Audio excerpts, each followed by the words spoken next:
একটা হাদিস বলবো, বলার পর আপনারা সিদ্ধান্ত নেবেন যে এটা এখন থেকে পড়বেন কিনা। পড়েন তো সবাই ইনশাল্লাহ, যাই হোক এখনো যারা না পড়েন প্রতিদিন পড়বেন ইনশাল্লাহ। ক্বালা রাসূলুল্লাহ সাল্লাল্লাহু আলাইহি ওয়াসাল্লাম, আল্লাহ নবী বলেন, মান সাল্লা সুবহা ফাহুয়া ফি জিম্মাতিল্লাহ, কোন ব্যক্তি যদি ফজরের নামাজ পড়ে ওই ব্যক্তি আল্লাহর জিম্মায় চলে যায়। ফালা ইউতবিআন্নাকুমুল্লাহু ফি জিম্মাতিহি বিশাইইন, আল্লাহ যেন তার জিম্মার ব্যাপারে তোমাদেরকে প্রশ্ন না করে। এই হাদিসের উদ্দেশ্য হলো ফজরের নামাজ যেই ব্যক্তি পড়ে, কোন কৃষক যদি ফজর পড়ে মাঠে যায় ওই কৃষকের উপর জুলুম করবা না, কারণ কিয়ামতের ময়দানে আল্লাহ বলবে ফজর আদায়কারীর উপর কেন জুলুম করলা, ফজর আদায়কারীকে না আমি নিরাপত্তা দিয়েছিলাম, তুমি কেন তার উপর জুলুম করলা। ফজর আদায়কারী না আমি আল্লাহর জিম্মায় চলে গেছে, তারে জুলুম করলা কেন তুমি?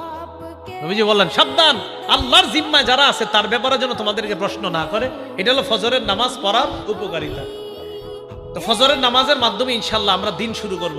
ফজরের নামাজ কেউ আজকে থেকে, আগেও করি না ইনশাল্লাহ, আজকে থেকে কেউ কাজা করব না, স্বজ্ঞানে করব না ইনশাল্লাহ। হাত তুলেন ইনশাল্লাহ, আল্লাহ কবুল করেন। ফজরের আগে সুন্নত কয় রাকাত? এই 2 রাকাত সুন্নতের ব্যাপারে নবীজি বলেন, ক্বালা রাসূলুল্লাহ সাল্লাল্লাহু আলাইহি ওয়াসাল্লাম, আল্লাহ নবী বলেন, রাকাতাল ফজরি আহাব্বু ইলাইয়া মিনাদ দুনিয়া ওয়া মা ফিহা, ফজরের নামাজের আগে 2 রাকাত সুন্নত দুনিয়া এবং দুনিয়ার মধ্যে যা আছে সবচাইতে আমার কাছে বেশি প্রিয়। ফজরের নামাজের সুন্নতটা যদি পারেন বাসায় পড়বেন। ঘড়ির দিকে তাকাইছেন, তাকায় দেখেন 20 মিনিট বাকি আছে, বাস সুন্নতটা বাসায় পড়েন। প্রথম কাজ সুন্নত বাসায় যদি পারেন আর কি বাসায় পড়েন। দ্বিতীয় কাজ, ফজরের সুন্নতে প্রথম রাকাতে কুল্লিয়া আইয়ুহাল কাফিরুন পড়বেন, দ্বিতীয় রাকাতে কুল হু আল্লাহ। পড়েন প্রথম রাকাতে কোন সূরা? আইয়ুহাল কাফিরুন, দ্বিতীয় রাকাতে কুল হু আল্লাহু আহাদ। নবীজি মসজিদে আসছে, এক সাহাবা নামাজ পড়তেছে, আল্লাহু আকবার। তো নামাজে সূরা ফাতিহা পড়ার পর উনি আস্তে আস্তে পড়তেছে কুল্লিয়া আইয়ুহাল কাফিরুন প্রথম রাকাতে। তো নবীজি শুনে ফেলছে আস্তে কানে দিয়া। তো নবীজি শোনার পর বললেন, হাযা আব্দুন আরাফা রাব্বাহ, এই ব্যক্তি তার রবকে চিনতে পারছে।